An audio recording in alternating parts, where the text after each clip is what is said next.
Queridos, abra sua palavra. Eu quero obviamente falar sobre Páscoa, mas Deus me deu alguma criatividade hoje, então vai orando por meus intercessores. Eu creio que no final vai terminar tudo bem. Abra sua palavra no livro de Romanos capítulo 5, verso 19, onde o apóstolo Paulo trata sobre a justificação pela fé e a paz com Deus.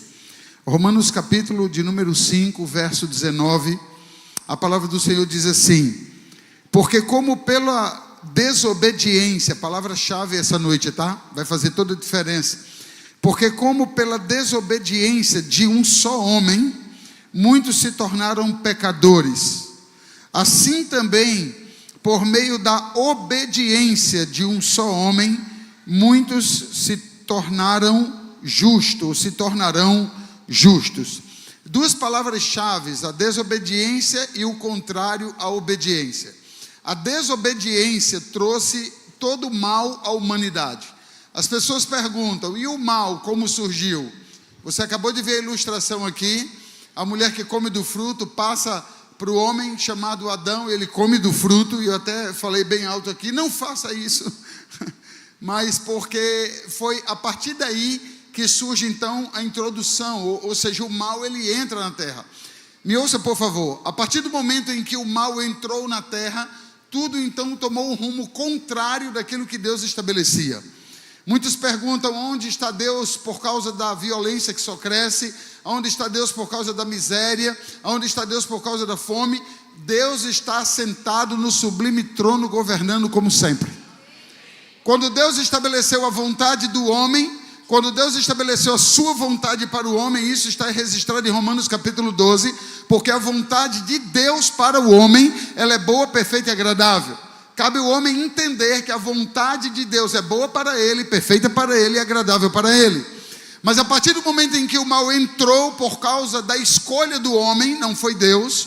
Quando Deus criou todas as coisas, tudo era perfeito, não existia pecado. Deus estabeleceu a sua vontade. O livro de Gênesis é o livro que trata o início de todas as coisas. A Bíblia diz que a terra não tinha forma, a terra era vazia. Deus focou na terra, deu vida à terra por meio da sua palavra. Depois Deus cria um lugar chamado jardim, ele forma o homem. Depois ele forma tudo nesse jardim e logo em seguida ele forma a mulher. Então ali Deus apresenta, não existe forma mais clara do homem entender a vontade de Deus. A vontade de Deus foi perfeita para o homem.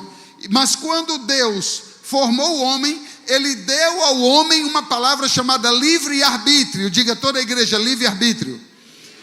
E Deus deu ao homem o livre-arbítrio, ou seja, a capacidade de escolha. Tudo que Deus fez nessa terra, todos os seres, somente ao homem que ele deu a capacidade de escolha. Por exemplo, os animais, eles não têm a capacidade de escolha, eles têm o instinto. O animal, quando sabe que ele está sendo perseguido, por causa do instinto ele se defende, por causa do instinto ele ataca. Mas o animal não tem a inteligência que Deus dá ao homem. Os dias de hoje não é diferente dos dias de Adão. Tem pessoas que culpam Adão por causa do mal que entrou na humanidade. Se não fosse por Adão, seria por nós. Porque hoje, quantos anos se passaram, milhares e milhares e milhares de anos, nós encontramos hoje uma humanidade que estão dizendo que não se sentem mais seres humanos. Existem humanos que se sentem vaca e eles querem se transformar em uma vaca. Existem humanos que se sentem um boi, um cavalo, um gato, alguma coisa menos aquilo que Deus formou. Então isso mostra que a desobediência continua no coração do homem, fazendo contrário àquilo que Deus estabeleceu. Quando Deus disse no Éden, ou no início de tudo, façamos o homem, não foi de qualquer forma. Ele disse a nossa imagem e a nossa semelhança. O desejo de Deus, ou o amor de Deus por nós, foi algo tão profundo, que ele teve o desejo de não só nos fazermos, mas a imagem dele. Nos dias de hoje não é diferente. Aliás, a nossa igreja está em festa, porque três recém-nascidos nasceram um atrás do outro. Primeiro nasceu Bianca, depois nasceu Aurora e ontem nasceu Paulo. Todos recém-nascidos. E todo mundo fica querendo saber se é a cara do pai, se é a cara da mãe. O menino nasce com cara de joelho. Não parece com ninguém. Mas os pais parecem comigo, parecem com aquilo, parecem com quem? Você imagina quando meu neto nascer, vai parecer comigo, acabou. Porque nós temos uma satisfação, um prazer de dizer que nós nos parecemos com os da nossa casa. Quando Gabriel era criança, Gabriel ficava muito chateado quando alguém dizia: rapaz, você é homem, mas é a cara da sua mãe. Gabriel ficava revoltado com isso. Ele chorava: eu sou a cara do meu pai. Não é, pai? Eu fiz a mesma cor também, os mesmos olhos. Você é muito parecido comigo. Hoje inverteu. Quando alguém diz que Gabriel parece muito com a mãe, eu não gosto. Tem que ser parecido comigo.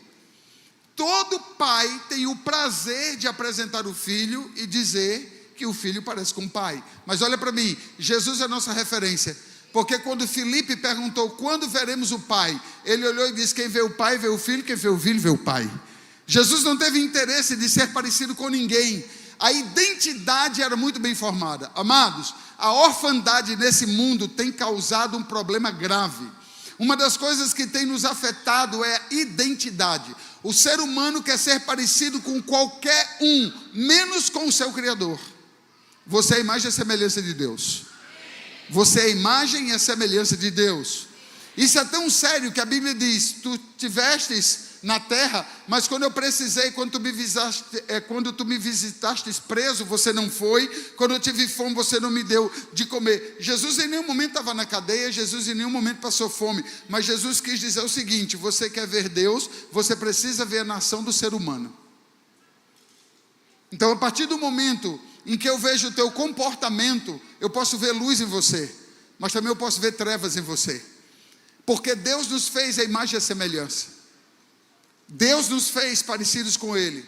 Como? Se Deus não tem sexo, se Deus é sexuado, e somos homens e mulheres, semelhante no caráter, semelhante na virtude, semelhante no comportamento. Por isso que a igreja é o único ambiente no mundo, no planeta. A igreja, ou deveria ser, o único ou a única instituição que transforma o homem no espírito, na alma e no corpo. Parabéns por essas instituições que recuperam drogados, pessoas com problemas com vício. Parabéns, tem o seu papel, tem a sua importância, e isso é louvável, jamais eu descarto. Mas não alcança o homem como a igreja alcança. Parabéns pela ciência, parabéns por Freud, parabéns por todos os cientistas, mas não transforma o homem como Deus transforma. Parabéns pelas escolas, pelas universidades que nos ajudam na formação dos nossos filhos. Parabéns a todos os mestres, a todos os professores, mas as escolas e nenhum educador transforma o homem como Cristo transforma.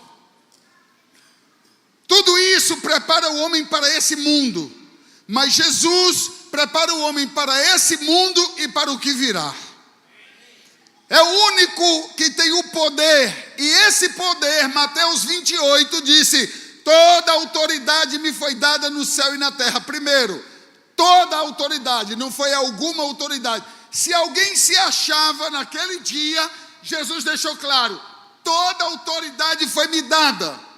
Em que espaço? No céu e na terra. Acabou. Ele estabeleceu como soberano sobre tudo e sobre todos. Porém, ele diz: essa autoridade que me foi dada, eu compartilho a vocês. Ide por todo mundo, pregai o evangelho. Ele disse isso aos 12 apóstolos, que no futuro breve seria os fundamentos da igreja. E a igreja nasce a partir de Atos. Então, o que é a igreja? É a representação de Jesus na terra. Por isso que Atos não termina no capítulo 28. Atos na Bíblia é um livro que dá continuidade do capítulo. Atos parou no capítulo 28, mas nós somos o capítulo 29. E eu quero dizer na autoridade do nome de Jesus, aquela autoridade de Mateus capítulo 28 foi derramado sobre a minha vida, Mateus capítulo 28 foi derramado sobre a sua vida. Então existe poder sobre a sua vida, existe autoridade sobre a sua vida, autoridade do céu sobre a sua vida, para que possamos entrar e que possamos então expulsar tudo aquilo contrário ao que desejamos. Dê um forte aplauso ao Senhor.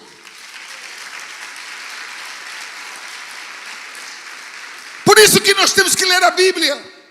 A igreja de Jesus não pode perder mais tempo.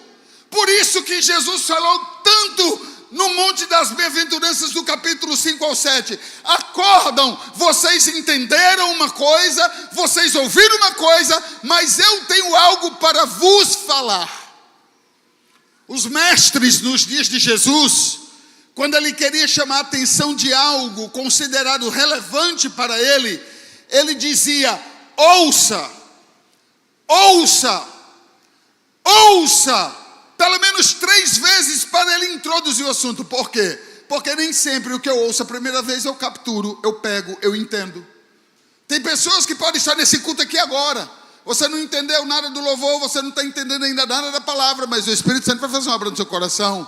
Nossas escamas dos olhos vão cair, nossa audição, nós vamos enxergar para a glória, nós vamos ouvir para a glória de Deus, e nós vamos enxergar para a glória de Deus. A religiosidade mata. Por exemplo, a oração do Pai Nosso. Vamos falar comigo a oração do Pai Nosso?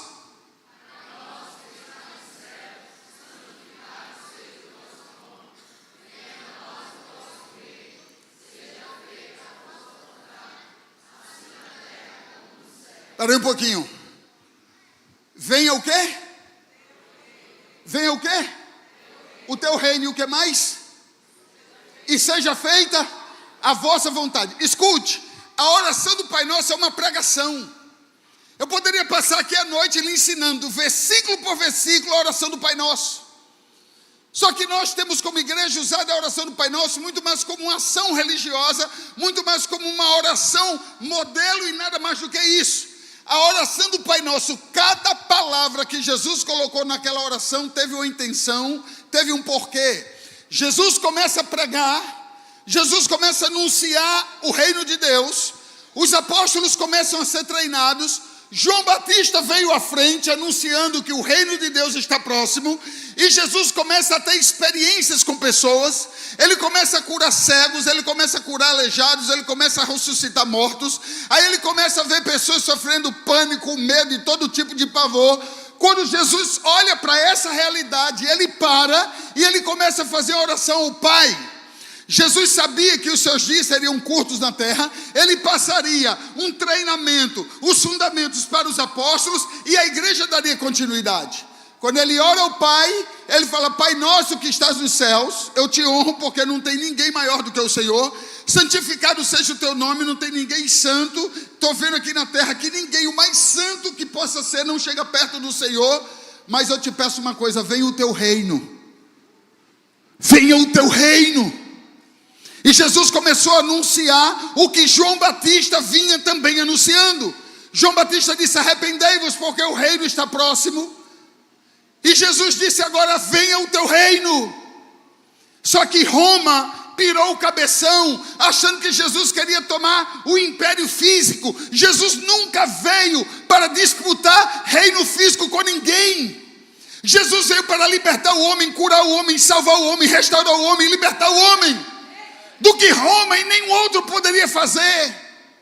Quando ele disse: venha o teu reino, que seja feita a tua vontade, ele estava dizendo em outras palavras para o Pai: se o Senhor não vier à terra, se o teu poder não descer à terra, se o Senhor não agir de misericórdia, se não vier libertação sobre a terra não será liberta, a terra não será curada, ela vai viver em trevas a vida toda. Podem crescer, podem congregar, podem ter dinheiro, podem crescer, mas não haverá libertação plena como o Senhor quer. O que é que Jesus entendeu? Para enfrentar a casta de demônios, para enfrentar todo o principado, toda a potestade, tinha que vir um poder infinitamente maior do que o poder que ele viu.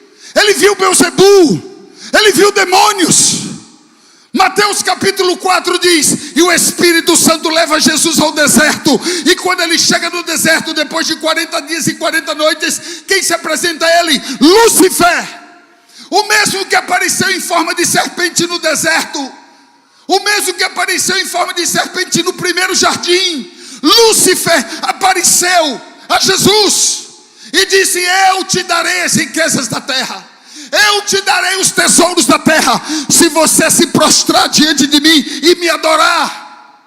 O diabo poderia dizer isso? Poderia, Porque quando ele venceu Adão, ele tomou todo o império que tinha na terra. Está na Bíblia. E até Jesus chegar, o diabo dominava tudo. Olha para mim, igreja. Não tinha ninguém antes de Jesus que pegava um possesso cheio de demônios e libertava ele. Tinha os estudiosos, tinha os rabinos, ficavam nas sinagogas, ensinando o povo as leis, religiosos, mas não tinha poder para libertar as pessoas. Quando Jesus chegou, o que mais escandalizou os religiosos foi porque Jesus dizia aos demônios: saiam, e eles saíam. Ele atravessou o mar da Galileia, ele chegou na cidade de Gadara, pegou o endemoniado. A Bíblia diz que as autoridades não tinham poder sobre aquele homem. Ele deixava a sua família, ficava nos cadáveres, ele comia mortos nos cemitérios. Era um lunático, era um louco possuído por demônios. Quando Jesus encontrou aquele homem, os demônios se prostraram diante dele e disseram: o que é que façamos? Vão todos para o abismo. E aquele ex-endemoniado de Gadara, possuído por demônios, imagine como era a esposa daquele homem, imagine o filho daquele homem, o tempo todo nos cemitérios, o tempo todo abrindo sepultura. Quem está entendendo? Não, glória a Deus. Um homem completamente fora dos planos e propósitos de Deus. Deus não fez o homem para a morte, Deus fez o homem para a vida. Deus não fez o homem para viver sofrendo. Deus não fez o homem para viver a miséria, escassez e ruína. Deus não fez o homem para ser escravo. Deus fez o homem para ser livre. Conhecereis a verdade vos libertará. Você pode dar um grito de libertação nessa casa. Ele é poderoso. Ele libertou aquele homem. Olha que lindo. Aquele homem agora é liberto. Ele diz: Jesus, o senhor vai voltar para Galileia, eu vou entrar no barco e eu quero ir junto com o senhor, porque agora eu sou missionáriozinho. Jesus olhou para a cara dele e fez assim: os 12 voltam comigo, agora você vai ficar. Sabe por que você vai ficar, rapaz? Porque me seguir é muito fácil, ir para o culto é muito fácil, ir para o GC é muito fácil. É muito fácil pregar, é muito fácil fazer o que eu estou fazendo aqui. Agora você vai fazer algo, meu irmão, que o diabo usou tuas mãos para destruir, mas agora eu te responsabilizo, porque tem poder sobre a sua vida. Não há mais demônio sobre a sua vida. Você usou as suas mãos para destruir sua família. Agora você vai ficar, porque você vai ser usado por Deus para restaurar a sua casa. Tem muita gente querendo púlpito, e o Espírito Santo está dizendo: vá para casa. Tem muita gente querendo exercer autoridade. Tem muita gente querendo amar pessoas que não amam os da sua própria casa. Não tem paciência com os da sua casa. Não tem compaixão pelos da sua casa. Não dá testemunho na sua casa. Não é luz na sua casa. As pessoas, quando veem esses membros, eles são difíceis. Por quê? Porque eles não têm luz, eles não representam o Espírito Santo. Jesus disse: endemoniado de Gadara, volte para casa. Sua mulher tem vontade de saber como é você. O seu filho quer lhe ver. Jesus pegou o barquinho, foi para o outro lado. E quando ele ficou, a Bíblia diz, ele se torna um missionário. E as 10 cidades chamadas Decápolis, porque Decápolis eram 10 cidades. Aquele homem entrou em todas as cidades e ganhou todas aquelas cidades para Jesus, inclusive a sua própria casa. Eu quero dizer que a Páscoa é uma festa em família. Eu quero, como profeta de avivamento dessa terra, debaixo desses céus apostólicos, dizer: Deus vai fazer um milagre na sua vida. Deus vai fazer um milagre na sua vida. Sabe por que você está tímido, calado? Porque você tem uma prática de ir para a igreja para ver Jesus. Você esquece que você já veio com ele dentro de você. Então, se você recebe essa palavra, você tem que manifestar, você tem que dar um grito, você tem que dar um aplauso, você tem que fazer alguma coisa, porque eu estou lhe dizendo que ele vai fazer um milagre na sua vida. É o ano de portas abertas na sua direção. Deus vai fazer um milagre extraordinário na sua vida, e esse milagre será tão legítimo, que vai ser a partir da sua casa. Você e toda a sua casa servirá ao Senhor. Nós temos que ter a violência do Espírito. Diga forte comigo: violência do Espírito. Religiosos, calma, para você entender o que é violência. Ninguém vai sair aqui na pancadaria. Violência do Espírito é porque o Espírito é violento. Tem alguém mais forte do que o Espírito Santo? Quando o Espírito Santo incomoda para alguém acordar, acorde às 5 da manhã, eu quero você orando. Se você não acordar, você cai da cama. Dá febre. A vida não tem graça. Ele arranca o sono, mas ele quer a vontade dele estabelecida. O Espírito Santo, ele é soberano. Muitos dizem, ele é a terceira pessoa da Trindade. Parece que ele, por ser a terceira pessoa, ele tem menos importância. Escute, ele é a terceira pessoa da Trindade porque ele foi revelado em terceiro lugar. A Bíblia revela Deus Pai, depois revela Deus Filho, depois revela Deus Espírito. Por isso então que ele é assim. Ele é poderoso. Romanos capítulo 5, ouça aqui por favor, essa palavra é um divisor de águas na sua vida. Porque existem problemas na sua vida, existem problemas no seu casamento, pode existir problemas no seu ministério, pode existir problemas aqui nessa igreja, e existem problemas. Mas eu quero lhe dizer que só tem uma forma de tudo isso ser resolvido: quando nós nos voltarmos para Jesus e dizermos a oração do Pai Nosso. Jesus nos ensinou a fazer, então vamos fazer. Venha o teu reino, venha a tua vontade no meu casamento, venha o teu reino e a tua vontade no meu bolso, para que eu possa entregar os dízimos e as ofertas e não amar mais o dinheiro. Venha o teu reino e venha a tua vontade nos meus desejos sexuais, para quando eu começar a namorar com alguém, eu não vá para um motel, mas eu venha para a presença de Deus, consagrar o meu relacionamento e esperar em Deus o tempo de casar e fazer o que se deve. Venha o teu reino, venha a tua vontade, para me fazer entender, porque a minha mente tem sido confusa. Eu ouço a palavra.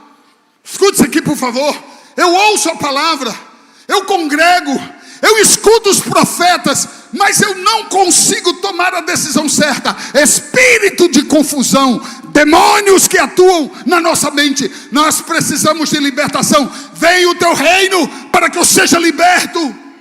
Venha o teu reino na minha casa para que o medo saia. Venha o teu reino para que eu dê frutos. Venha o teu reino para que eu te conheça. Venha o teu reino para que eu tenha autoridade para botar para fora principados e potestades e demônios que perturbam a minha vida.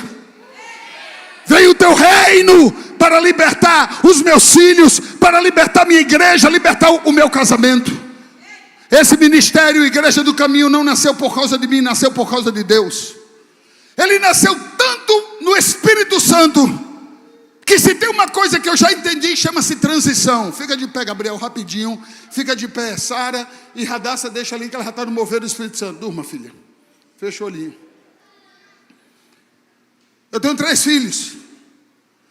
Os 3 filhos que eu tenho são sucessores do meu ministério.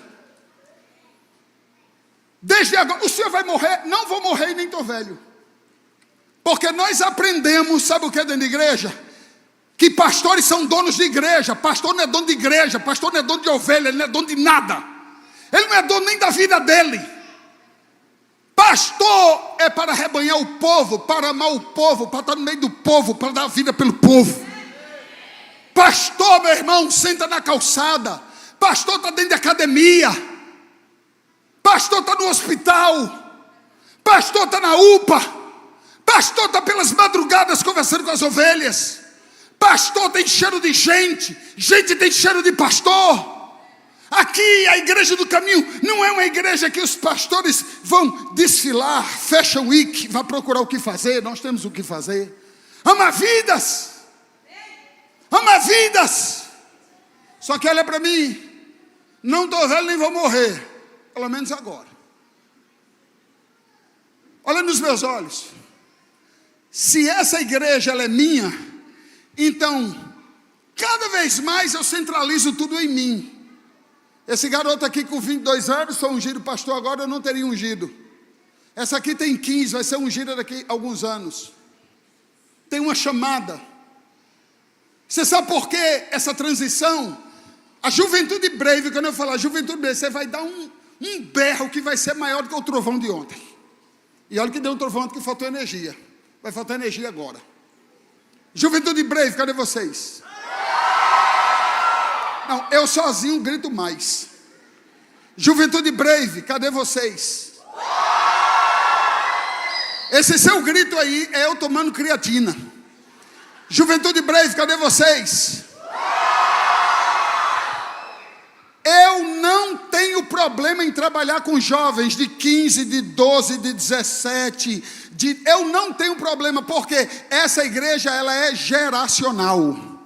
Eu estou pregando para você, estou pregando para os meus filhos, para os meus netos, para os meus bisnetos. Estou pregando para toda a tua casa. Queridos, nós vamos passar, diga a verdade. Daqui a 100 anos, todo mundo aqui vai estar caveirinha. Mas essa igreja do caminho vai permanecer, porque nós trabalhamos agora os fundamentos, trabalhamos agora as bases, e quem vai cuidar amanhã de tudo isso vai ser a nova geração que está chegando. Os nossos filhos não serão libertos. Eu tomo a palavra do Deus vivo, e eu quero dizer que o seu filho já é liberto no poder do Espírito Santo. A sua casa já é liberta no poder do Espírito Santo. Deus vai fazer sinais, prodígios e maravilhas na sua vida. Se você recebe, dê um grito de júbilo, dê um grito de socorro, faça alguma coisa para Deus.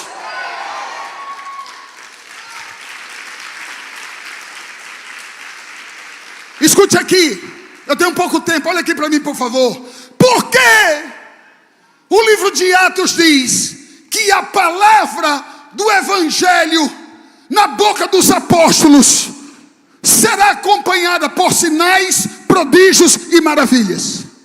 Oi, a palavra dos apóstolos, ou dos que estão cheios do Espírito Santo, é uma promessa que está nas Escrituras. Quando você foi enviado, sinais, prodígios e maravilhas vão se manifestar. Você sabe o que significa? Que o Evangelho, ele é espiritual, enquanto não tem um profeta. Quando tem um profeta na sua casa, quando tem um profeta no seu território, na cidade, quando ele começa a expressar, quando ele começa a anunciar o Evangelho, os sinais começam a aparecer, os prodígios começam a aparecer. O que significa? O Evangelho não fica só no mundo do Espírito, ele materializa a partir do momento em que eu creio, que eu tomo posse e eu reproduzo o que Jesus fez. Jesus está dentro de você. Eu vou repetir, Jesus está dentro de você. Amém. Sabe o que significa? Que a sua boca em Deus é poderosa.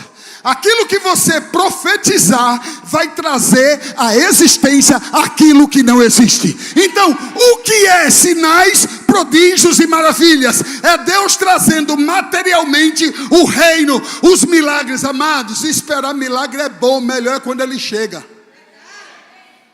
Que conversa. A palavra diz: aqueles que esperam, e os que esperam muito tempo, o coração começa a enfraquecer.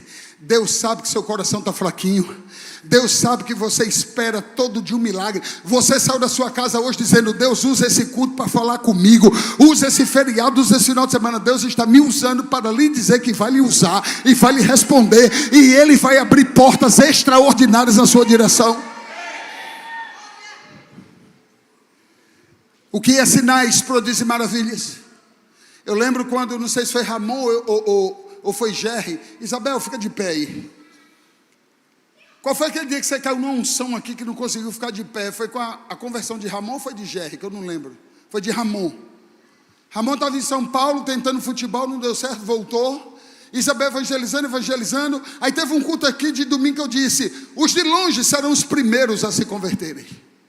O filho dela, adolescente, bonitão, boa pinta, poderia estar no mundão aí com tanta atração nesse mundo. O Espírito Santo trouxe e Ramon, ele se converteu. Quando Isabel não viu, quem viu fui eu.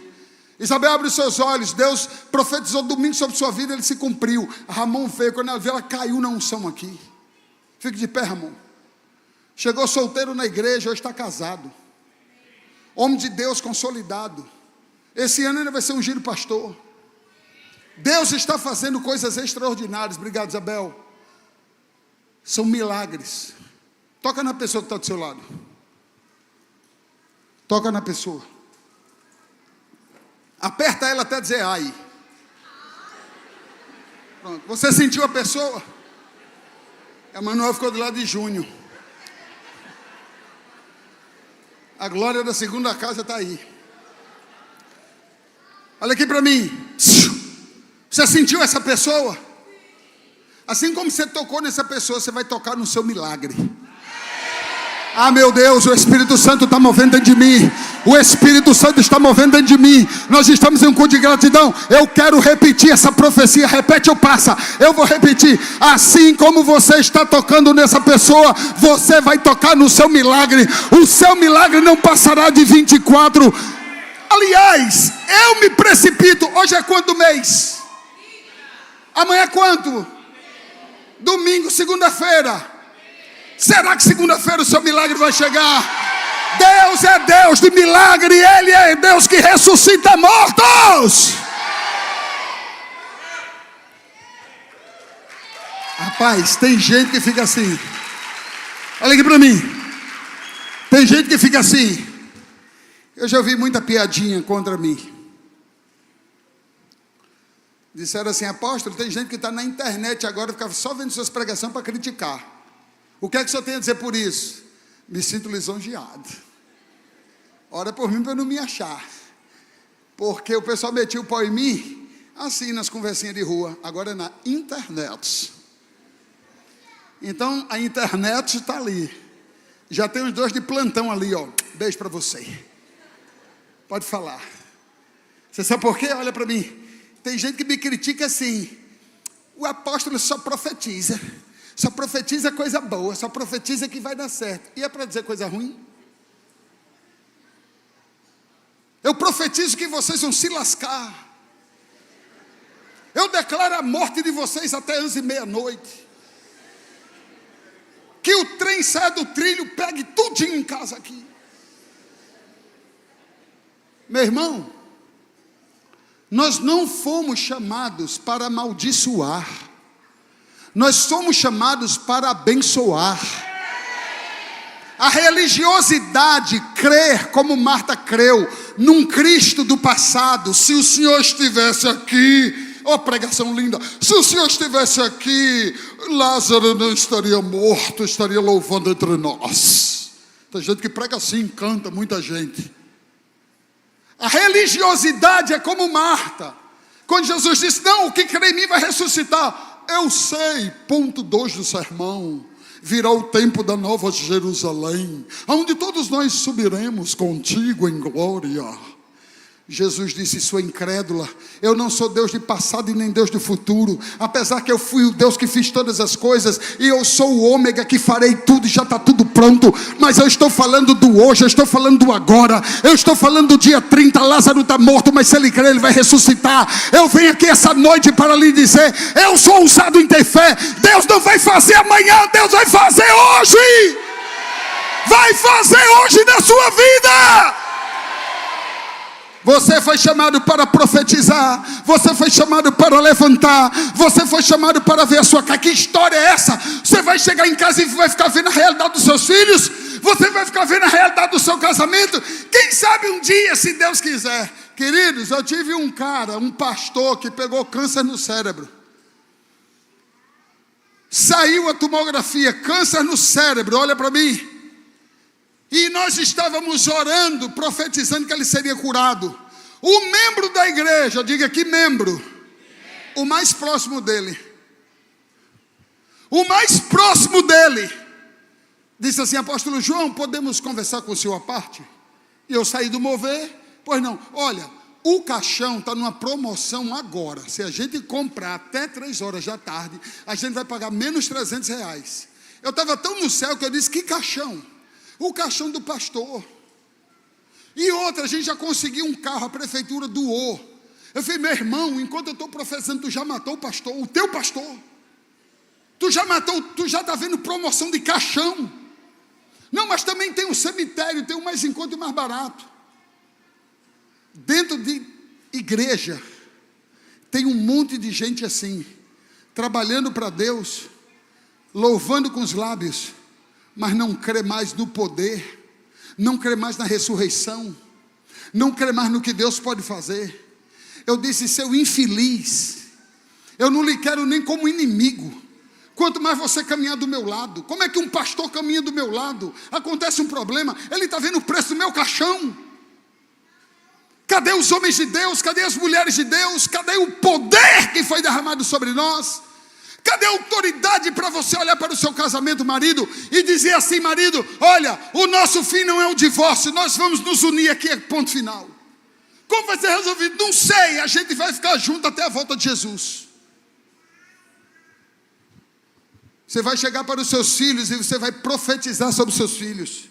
Seus filhos não vão se perder. A droga não vai consumir seus filhos, não vai matar seus filhos. Serão homens e mulheres cheios do Espírito Santo.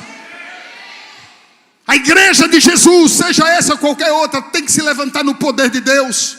Nós lutamos contra as trevas todos os dias. Todos os dias tem uma pedra do inferno na direção da sua casa. Todos os dias. Salmo 91 diz isso: caiam 1000 à tua direita, 10.000 à tua esquerda, mas você vai permanecer de pé. As coisas estão difíceis, mas você está de pé. As coisas estão difíceis, você vai permanecer de pé. As coisas estão difíceis, você vai permanecer de pé. Você ainda tem muito o que dar. Diga: eu recebo essa palavra. Vendo o apóstolo Paulo faz uma comparação de Adão e Jesus. Por um pecado entrou, por um homem entrou o pecado, por outro homem entrou a salvação. A graça a favor do homem. Toda a Bíblia, ouça isso por favor, igreja, quero que você ouça, estou indo para os finalmente. Toda a Bíblia mostra paralelos. A Bíblia deixa muito claro não só o paralelo de Adão e Cristo, mas existem eventos e ambientes que apontam também para o Novo Testamento. Paralelos como, por exemplo, a Torre de Babel. É um paralelo que nós encontramos, Torre de Babel, no livro de Gênesis, e Atos do Pentecostes, no livro de Atos capítulo 2. Babel era uma só língua. Olha que coisa interessante. Babel era uma só língua, que foi transformada em várias línguas, espalhando todos os povos. Pentecoste foram várias línguas, atraído por uma língua, o poder do Espírito Santo. Paralelo poderoso. Nós temos um outro paralelo, Adão e Jesus. Por Adão o pecado entrou, por Jesus entrou a salvação. Mas também nós temos 2 jardins, aliás 3. Você já viu pregação sobre jardim? A Bíblia tem pregação para tudo. Foi apresentado aqui o jardim. Enquanto as meninas dançavam, enquanto foi demonstrado aqui Adão e Eva, como tudo começou, e o coral cantando, aquele jardim. Nós temos 2 jardins contrastados, Éden e Getsêmani. O significado dos dois estão ligados com o desenrolar da história. Preste atenção, me ouça por favor. Os contrastes começam. Éden, campo aberto, prazer, lugar de delícias, paraíso. Lugar agradável, ambiente de prazer. Escute o que Deus fez. O primeiro jardim, o contraste aqui começou. Estou falando do Éden, campo aberto, significado, prazer, lugar de delícias, paraíso, lugar agradável, ambiente de prazer, um lugar perfeito aos olhos de Deus. Getsemane ou Getsemani, lugar de azeite, lugar onde uvas e azeites iam para a prensa, extraindo o melhor óleo e o melhor suco, sendo chamado também como prensa da oliveira, próximo a Jerusalém, no jardim do Monte das Oliveiras. Histórias intensas desses 2 homens e desses 2 lugares chamados jardins, Éden e Getsemane. Olha outro contraste, Éden, o homem tentando ser igual a Deus, pelas palavras sedutoras da serpente. O ambiente era perfeito, mas a serpente entrou. E a serpente começou a colocar na cabeça do homem que se ele comesse do fruto, ele se tornaria igual a Deus. Quem quiser ser igual a Deus, Deus vai o considerar como soberbo, arrogante, orgulhoso. Você já viu pessoas que não conseguem pedir perdão? Você já viu pessoas que não conseguem perdoar? Você já sentou com pessoas que quando você vai tocar na ferida, não, mas o Senhor não sabe o que aconteceu. Eu vou lhe dar uma palavra, vá assistir The Chosen, que sai em cartaz quando, meu amor? Dono da Movicon? Só tem mais um dia de cartaz? Só tem mais uma semana. Você precisa assistir The Chosen. Você vai ver Mateus procurando Jesus para falar mal de Pedro. Aí depois você vai ver Pedro procurando Jesus para falar mal de Mateus. Jesus pegou Pedro na trincha e pegou Mateus na trincha. Jesus tratou todos os dois, mostrando que esse tipo de comportamento não entra no reino. Então existem pessoas que só se sentem à vontade se tiver alguém aos seus pés. Tem pessoas que só se sentem à vontade se o mundo girar em torno do meu umbigo. Pronto, estou satisfeito. Por quê? Porque tudo está aos meus pés. Não, não sou assim, eu só não perdoo. Quem não perdoa por Deus é visto assim. O orgulho. Conhece também pessoas que sabem tudo? Você já conversou com pessoas? Alguém conhece aqui pessoas que você vai falando um negócio, ela sabe tudo, atropela na frente? Eu já sentei com pessoas, queridos, eu estou 29 anos na fé, eu tenho bacharel em teologia, estudo Bíblia todos os dias. Se tem uma coisa que eu não gosto de dizer, é o que eu acabei de falar agora. As minhas credenciais. Paulo não gostava, mas quando ele era preso, eu precisava, ele dizia, sou cidadão romano, da tribo de Benjamim, judeu dos judeus. Apresentava o currículo dele. Eu não apresento. Inclusive, pastor Blênio, que está aqui, caminha comigo desde que começou a igreja há 16 anos. Há uns 5 anos atrás, nós já tínhamos aí 11 anos juntos, eu acho. Eu precisei ir numa livraria evangélica para comprar uma coleção de livros. Aí um seminarista, meio boçal lá, achando que sabia tudo da Bíblia, começou a conversar comigo no grego, no hebraico, eu dobrei ele lá e Blênio do meu lado, bem assim. Comprei o que eu quis, saí, voltei, Blênio disse, o senhor sabe também de tudo isso? O conhecimento não é para soberba, é para se tornar cada vez mais servo. Escute aqui, a palavra servo está sendo confundida e machucada muito a cada dia, e nós vamos restaurar a palavra servo, porque a palavra servo virou uma espécie de disfarce de humildade. Olha quem chegou, o servo. Ele é o servo. Você sabe qual é o significado de servo na Bíblia? É o que pega na massa. É o que na construção civil é o que mais trabalha. O servo na Bíblia, se fosse uma construção civil, não é um engenheiro. Ele é auxiliar do servente e pedreiro.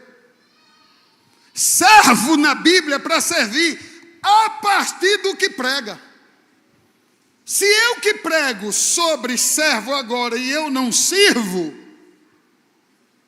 então não vai ter o efeito de servos aqui dentro da igreja. Porque o altar só fala, mas não vive.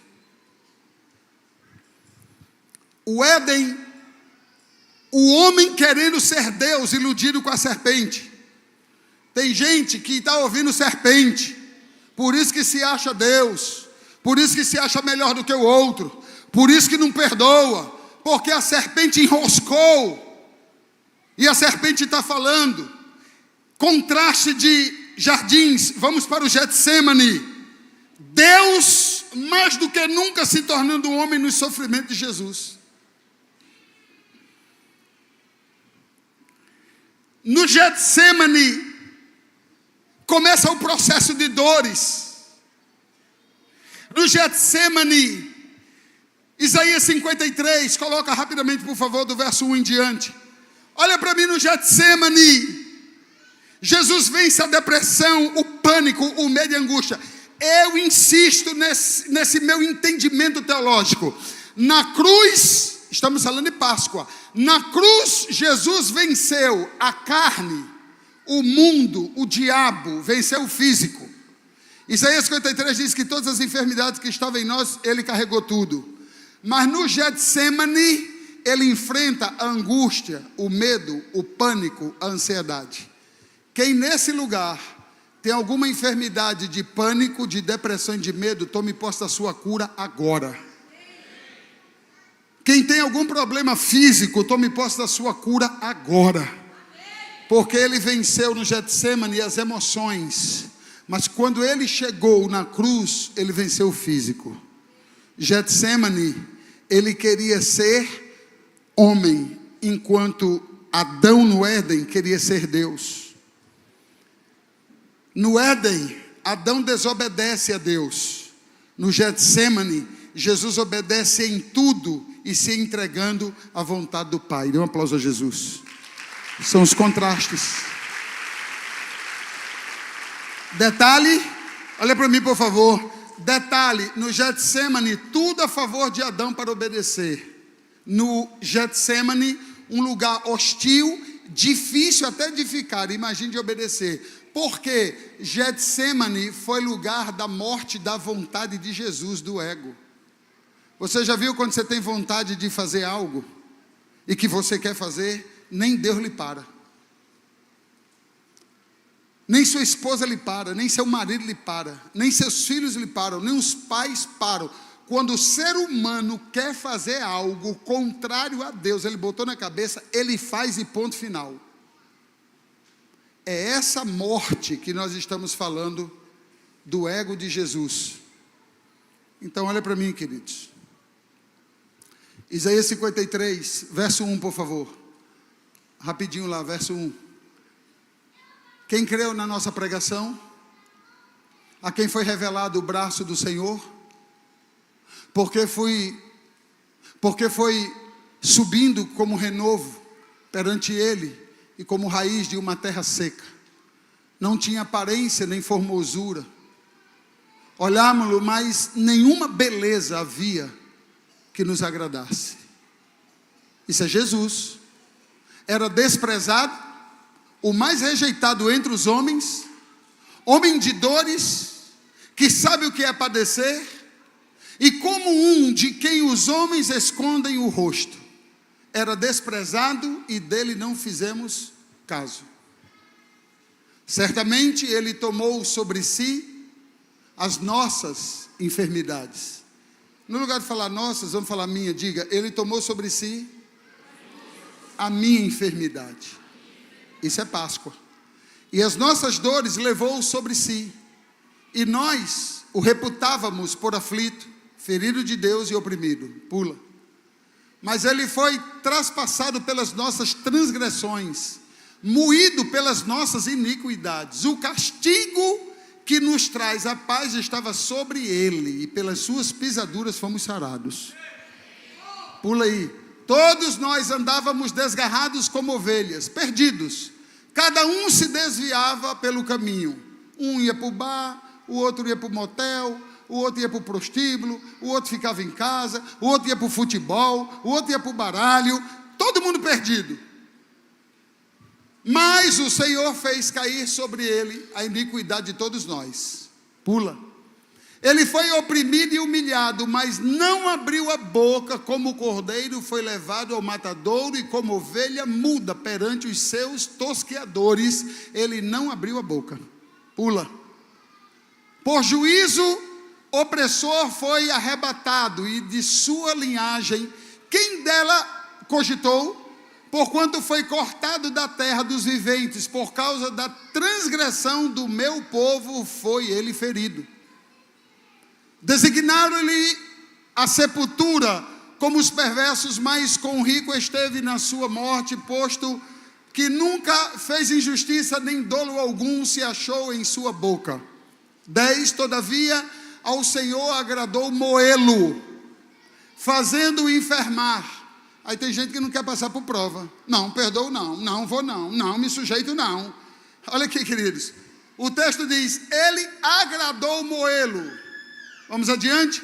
Quando der ele a sua alma como oferta pelo pecado, verá a sua posteridade e prolongará os seus dias, e a vontade do Senhor prosperará nas suas mãos.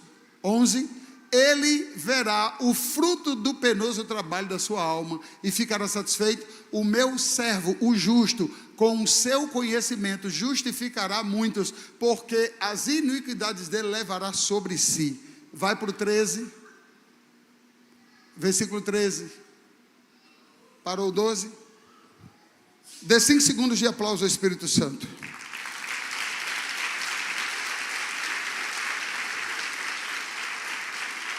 No Getsêmani tinha um anjo caído, confundindo a mente de Adão. No Getsêmani, no Éden tinha um anjo caindo, confundindo a mente de Adão. No Getsêmani temos um anjo da parte do Pai, Lucas 22, 43, para confortar Jesus. No Éden tem o silêncio pelo pecado. No Getsêmani tem a oração de Jesus no meio da angústia. Você está angustiado? Não fique em silêncio, ore. Você está preocupado? Ore. Queridos, não sei o que está acontecendo com a tua vida. Volta para Deus urgente. Porque Deus, Ele sabe do que você precisa, como Ele soube do que Jesus precisava no Getsemane. Enquanto Adão fugia da presença de Deus, Jesus trazia a humanidade para perto de Deus. João 18:7. Adão não consegue cobrir, olha para mim, a Bíblia diz que quando ele fugiu, Deus o encontrou e ele estava nu.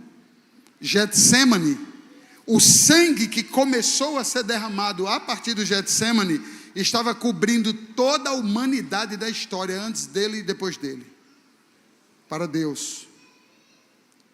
Aviva aqui, ó, os que estão na frente e os que estão atrás. Aviva. Eu estou pregando 47 minutos.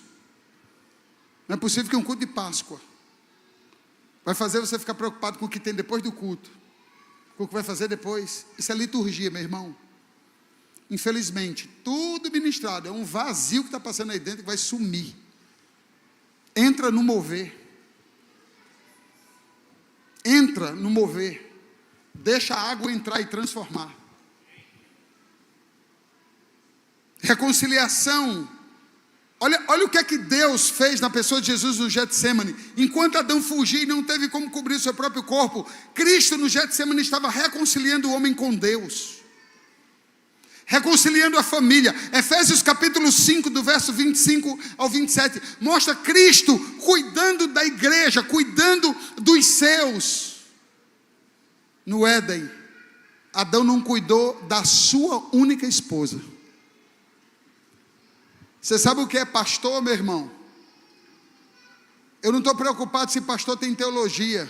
Nossa, outro escândalo. O senhor é contra estudo, sou 100% a favor. Estude, nós temos uma escola teológica. Mas não é o fato do conhecimento pelo conhecimento. Sabe o que é pastor? É ter um coração cheio da compaixão, ao ponto de ir atrás do perdido, não importa se ele fede, se ele cheira, se ele é pobre, se ele é rico, se ele é amável, se ele é uma pessoa difícil. Ele é pastor. Pastor é para todo o rebanho. No Getsemane ele reconciliou todos com ele. O seu Deus sabe todas as suas dores. Deus tem resposta para tudo. Satanás gosta de nos dizer da nossa aflição, mas nós precisamos dizer para Satanás aonde está o Pai. A aflição paralisa você. A angústia paralisa você. Por isso que eu não tenho tanta preocupação a minha preocupação é que você, ovelha, ouça a palavra. Converse menos quem está no meio, converse menos quem está no final. Receba essa palavra, porque ela vai ser útil para você. Seria tolice eu perguntar, levante a mão aqui quem está passando por uma angústia. Os online e todos vocês, todos nós, inclusive eu, levantaríamos a mão. Jesus está dizendo, no Getsemane, eu alivio suas cargas. Nessas comparações, nós vimos a obediência de Jesus e a desobediência de Adão. Vimos dois jardins, um perfeito e um ambiente hostil. Sabe que lição Deus botou no meu coração quando eu estava preparando esse estudo? Escute, nós podemos fazer do céu um inferno, e nós podemos fazer do inferno um céu. Você sabe o que significa murmurar? Murmurar significa falar com quem não resolve. Você sabe o que significa oração? Falar com quem pode resolver. Você sabe qual é o grande problema nosso? É nós entrarmos na igreja, louvarmos a Deus, mas não ter nem entendimento do que é uma Páscoa. Você sabe, você está entendendo o que é Páscoa? É um homem que deu a vida por nós. Eu tenho acesso a Deus, mas você tem acesso a Deus. Você sabe o que é que eu quero criar aqui na igreja? Não é uma igreja, é um exército forjado no poder do Espírito Santo. Porque os pastores que estão aqui, pastor Blênio, pastor Ana, pastor Gabriel, pastora Alicia, pastor Renato e Carla, Beto e Jana, Johnny e Poliana, pastora Patrícia, Os líderes de GC, olha para mim, por favor, olha aqui nos meus olhos. Se tem uma coisa que eu queria que você preste atenção, é agora. Nós não temos o poder de resolver os seus problemas. Nós somos mentores, orientadores. Se isso não ficar claro na igreja, todo domingo, toda quarta, todo final de GC, você vai estar procurando um pastor para dizer a mesma coisa que foi dita semana passada, retrasada, mês passado, dezembro, 23, 22. Sabe o que é que eu estou ensinando os pastores e ensinando os líderes de GC? Senta com a pessoa e conversa o problema dela. Conversou? Dê tarefa para cumprir. Quando voltar, precisa trazer resultados do crescimento. Se não trouxer resultado do crescimento, volta a pessoa para fazer o que a pessoa precisa fazer. E quando voltar com resultados, a gente avança no aconselhamento. Você sabe por quê, queridos? É muito fácil dizer assim: casei com fulano, casei com fulana, olha, ela é uma praga. Eu falei, você foi para o Egito porque quis. Porque antes de casar, os céus confirmaram que não, os pastores profetizaram que não, os anjos disseram amém, mas também disseram que não, mas nós atropelamos tudo e casamos. Aí depois a igreja tem que resolver. Tem papai e mamãe que pegam os seus filhos e entrega para a igreja resolver o problema. Igreja não é lugar de resolver a educação do seu filho. Isso se resolve na sua casa. E aqui na igreja, se bagunçar, será chamada atenção. Porque a única coisa que fazemos aqui, queridos, é apacentar o rebanho, não é resolver a vida de ninguém. Por isso que eu prego com tanta propriedade, eu não me meto na vida de ninguém. E tem um versículo, João Padilha 4,5. 10 mil fofocarão ao teu lado e 10 mil falando mal de ti à tua esquerda, e tu vai ficar de pé. Os BO da minha família sou eu que resolvo. Eu não escolhi Raquel. Tem dias que os dias de Raquel estão difíceis, ela quer dificultar para mim. Tem dias que os dias estão difíceis para mim, eu quero dificultar para ela. Aí eu vou ligar para o meu pastor, a mulher que tu me deste, eu já sei o recado, Deus já deu para Adão. E o recado de Eva também já entregou. O nome disso chama-se autorresponsabilidade. Se eu botar esse garotinho de 3 anos aqui para andar aqui, enfim, ele vai andar todo bobinho. Eu vou pegar um cara de 30 anos de idade, anda igreja, anda para a igreja ver. Chuta a bola, você tem quantos anos? 38, chuta a bola. Meu filho foi para o quartel pegar a reservista, tinha uma fila. Aí tinha alguns pais, olha que mundo a gente está chegando, quartel, meu irmão, quartel, matar ou morrer, faca nos dentes. Amados, eu fui para o quartel, eu sou da época de Rambo, eu fui para o quartel melado de barro com a faixa na cabeça. A Gabriel foi para o quartel agora, 3 pais. Tem alguém aqui que pode tirar o meu filho do sol? Por quê? É incompreensível isso. Tem alguém aqui que pode botar ele na frente como prioridade? Venha, bebê.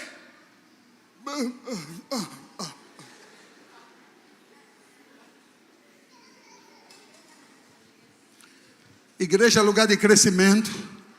Igreja é lugar onde nós aprendemos a fazer do inferno um céu e vamos repreender qualquer inferno que queira ser estabelecido. Adão tinha tudo para viver o céu, mas ele fez do céu o inferno. Deixa eu te falar aqui uma coisa. Pegue o limão e faça uma limonada maravilhosa na sua casa. Vai ser fantástico. Você não casou com a pessoa errada. Você só tem atitudes com a pessoa certa. Recebeu? Recebeu? Tem gente assim, ó. Você não casou com a pessoa errada. Você casou com a pessoa certa. Mas as atitudes, elas estão erradas. Mude a atitude que tudo vai mudar. Encontro de casais, está vindo aí, eu vou explicar melhor. Diga comigo, a minha casa, a minha vida é um pedacinho do céu. Concluindo a palavra, nós temos a Páscoa para celebrar. A Páscoa, ela foi estabelecida no Êxodo, quando Deus chamou Moisés, pediu que se reunissem todas as famílias, cada família começasse a criar um cordeiro, e depois de um tempo que esse cordeiro fosse criado em família, eu acho muito importante você ouvir isso agora, porque é fundamental, tem tudo a ver com Jesus. Quando Moisés manda, não é matar um cordeiro, é criar um cordeiro, é diferente. Pega o cordeiro filhote e cria como o seu petzinho da sua casa hoje. E quando Moisés deu a ordem, os judeus começaram a criar um cordeirozinho. Ele cresceu ali no meio da família. Quando ele tornou a sua fase adulta, o que tivesse pronto para matar, aí a família tinha que matar o cordeiro. O sangue derramado passava nos umbrais, eles tinham que comer aquela carne, e o sangue nos umbrais dava o livramento do anjo da morte, que viria a 10ª praga para pegar todo aquele que não tivesse sangue nos umbrais. O que significa Páscoa? Passar sobre. O que significa Páscoa? Uma festa relacionada à fé. O que é Páscoa? Uma festa de família. Olha se não tem a ver com você. Tem a ver com a sua fé, tem a ver com a sua família, tem a ver com a sua decisão. Os egípcios, todos, pagaram caro por essa praga, mas os hebreus estavam nos umbrais das suas casas, o sangue, quando a morte passava, via o sangue como sinal, passava sobre, apontando para Jesus. Êxodo capítulo 12, 26 ao 27. A Páscoa está relacionada com a morte e ressurreição de Jesus. Antes do Êxodo, Deus tinha falado a Abraão: uma geração tua vai ser escrava, mas eu vou trazer a libertação. Aí deixa eu te falar uma coisa, eles tinham que comer pão sem fermento. O que é comer pão sem fermento? Porque Deus tinha pressa na libertação deles. Eu quero aplicar na tua vida, Deus tem pressa em fazer o milagre na sua vida. Eu vou repetir, porque tem muita gente aqui que fica querendo entender porque está passando por tanta luta e não sai dela. Olha para mim, queridos, se o deserto está demorando muito, vai para Deus, porque o texto diz que Deus tem pressa com os seus. Comer pão sem fermento significa: eu tenho pressa em trazer a libertação. E o que era comer folhas amargas? Para lembrar da escravidão e do sofrimento que passou. Jesus, como um bom judeu, participa desde criança de todas as Páscoas, mas chega a Páscoa, o momento em que Jesus iria agora ser entregue como um cordeiro. Sabe o que ele fez? Naquela Páscoa, todos os apóstolos judeus estavam ali, e a tradição era colocar o cordeiro, comer o cordeiro e celebrar. Na última Páscoa, Jesus disse: hoje não tem cordeiro. Todo mundo ficou em choque. Tradição. Jesus disse: eu vou quebrar a tradição. Hoje não tem cordeiro. Se não tem cordeiro, Senhor, tem o quê? Eu vou trazer 2 elementos novos: o pão e o vinho. E o cordeiro sou eu. A minha última Páscoa com vocês. E daqui para frente, todas as vezes que tiver uma ceia, não tem mais sacrifício de animal e nem derramamento de sangue. Isso foi feito nos dias de Moisés e até hoje, porque a partir de hoje eu mudo. E o sacrifício dos animais? Jesus olhou para Pedro e olhou para os apóstolos e disse: de hoje em diante, o sacrifício que eu quero não é sangue de animal, porque o meu sangue vai anular todos os outros sacrifícios e vai cobrir todos os outros. Agora, o outro sacrifício eu quero. O sacrifício agora vai ser no coração. O que é que o Senhor quer dizer com isso? Eu quero dizer que daqui para frente, eu vou considerar filhos em comunhão comigo, quando eles se entregarem na obediência. Por isso que tem uma pergunta eterna: se pode comer carne na Semana Santa? Pode comer carne, ovo, peixe, costela, bode, cabra, o que você quiser comer. Pode comer tudo. Você sabe por quê? Porque o sacrifício de animais foi cancelado em Jesus. O sacrifício que Deus espera da igreja é o meu padrão de obediência, que nem sempre é fácil. É fácil perdoar? Me responde, igreja, é fácil perdoar? Não, mas é um mandamento. Aí agora é sacrificar para alcançar a graça. É fácil amar? Mas é um mandamento. Por isso que em Malaquias está escrito: eu odeio o divórcio. Deu problema no casamento? É muito fácil trocar por outra. É muito fácil trocar por outro. Qual é o desafio no casamento? Perdoar. Às vezes para os filhos é fácil obedecer os pais? Não, até porque Paulo diz: pai não provoca a ira dos filhos. Então tem pai e mãe que dificulta a vida dos filhos, mas não justifica o filho desobedecer. O que é que ele está fazendo? Sacrificando a sua vontade. O que é que os pastores têm que fazer? Dar a vida pela igreja. É fácil? Não, mas essa é a chamada, essa é a vocação, temos que fazer.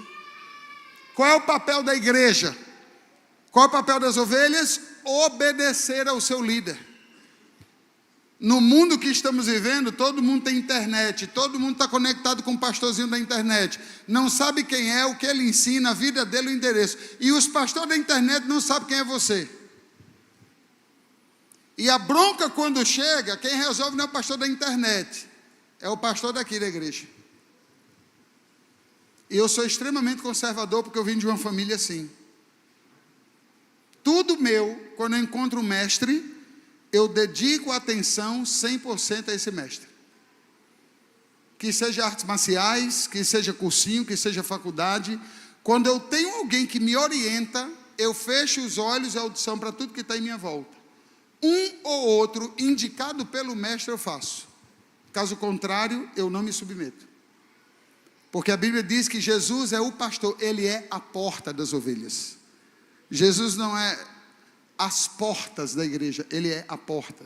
Só há uma porta de entrada e uma porta de saída.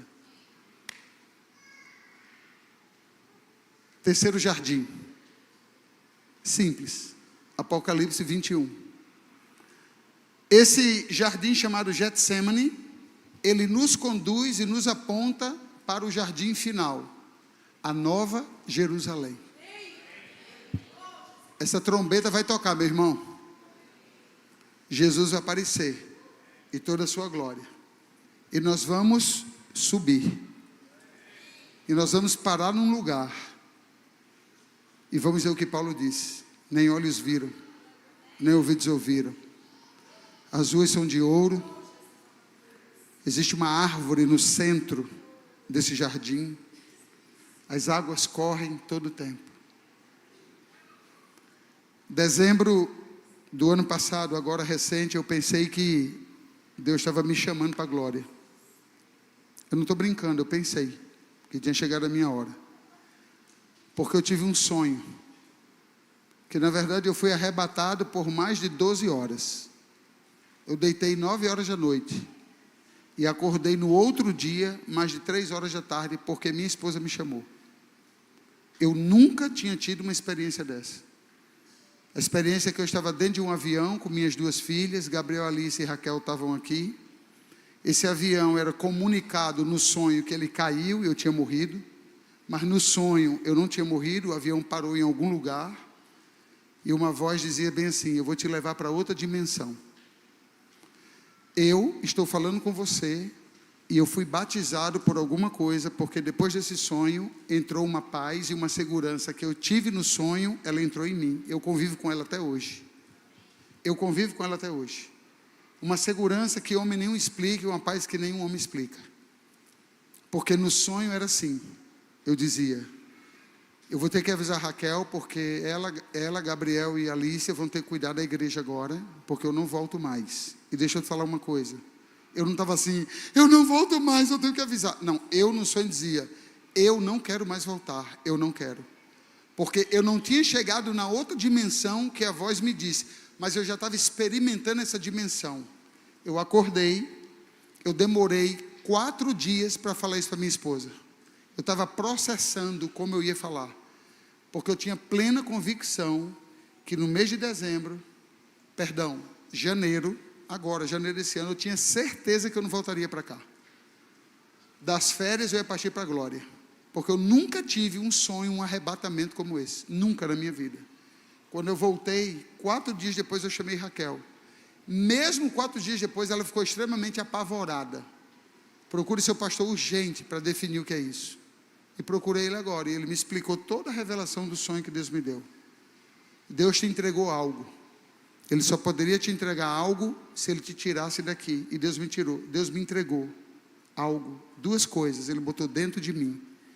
Porque o que tem pela frente é algo absurdo de grande. E eu vou precisar de duas coisas: muita paz. Muita paz. Eu vou precisar de muita segurança.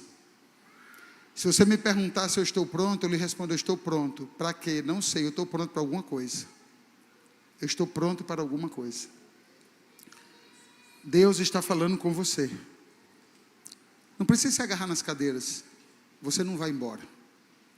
Mas Deus está lhe pedindo o seu jardim. O seu jardim tem sido um jardim de conflito, de confusão, de contenda, um jardim de soberba, um jardim de achismos. E Deus está dizendo assim: eu tenho um jardim para você. Um jardim que o céu começa agora. Não venha dizer para mim que sua casa está em paz. Duvido. Eu duvido. Quem está afastado do Senhor não tem paz. Você pode postar o que você quiser, comendo o que você quiser, comprando a roupa que você quiser, andando no carro que você quiser, passeando, beijando quem você quiser.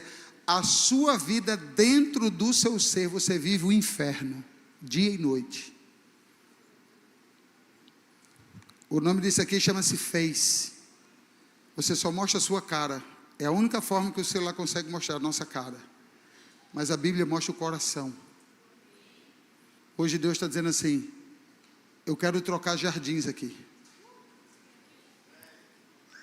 Adão do céu fez o inferno. Deus está dizendo: do inferno que você está vivendo, eu tenho o poder de fazer o céu.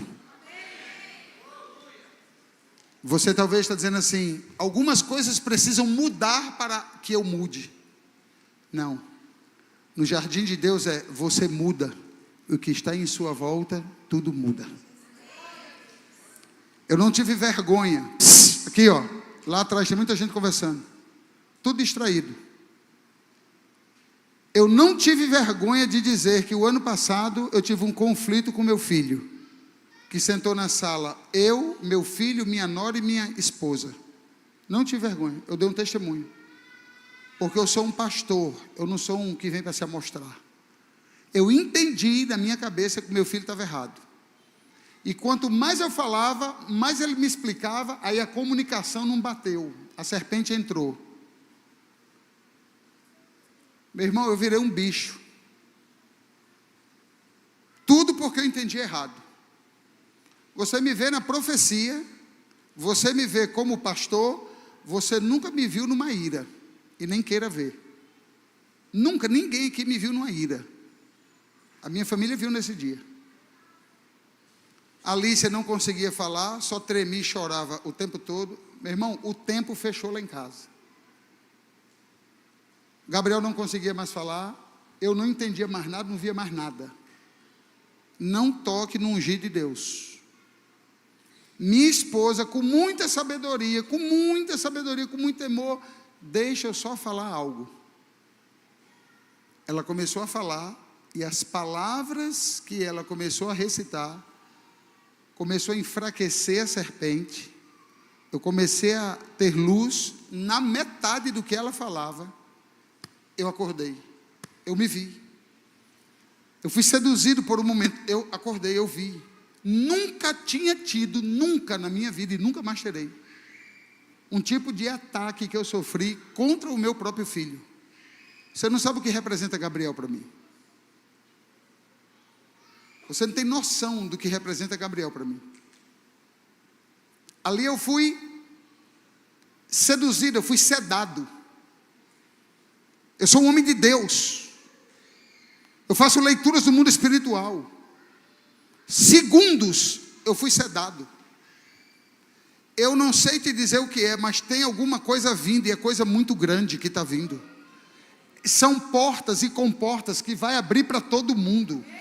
Eu estou lhe dizendo, a autoridade do nome de Jesus, vai chegar um domingo aqui, que nós não teremos como contar bênção, porque todo mundo vai receber algo ao mesmo tempo.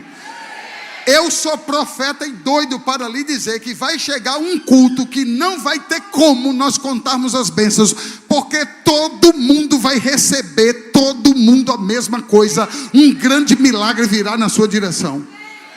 Eu busco Deus. Eu não consulto carne, eu não consulto sangue, eu consulto Deus. Mas naquele dia, a serpente, ela encontrou uma brecha. E Deus usou uma palavra de sabedoria. Para quê? Para salvar o meu jardim. A minha casa é um pedacinho do céu. Dane-se o que falam de mim. Jucineide trabalhou comigo 12 anos na minha casa.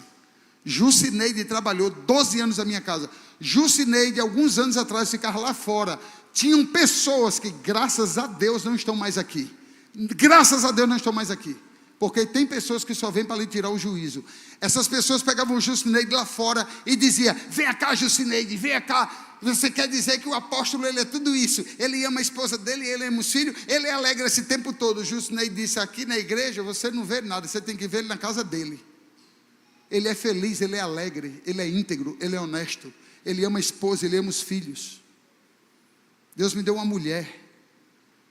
Ela que cuida do jardim. Por que eu não vou cuidar dessa mulher? Os pastores dessa casa vão amar suas esposas e honrar suas esposas. Os homens dessa casa vão transformar sua casa em um jardim.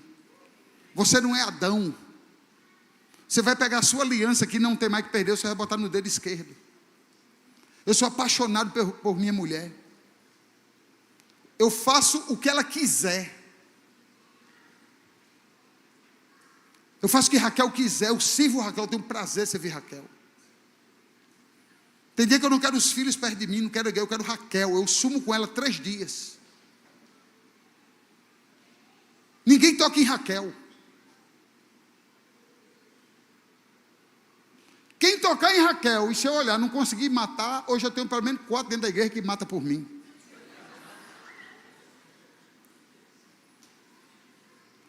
Olha aqui para mim, queridos, eu sou um leão com a minha igreja.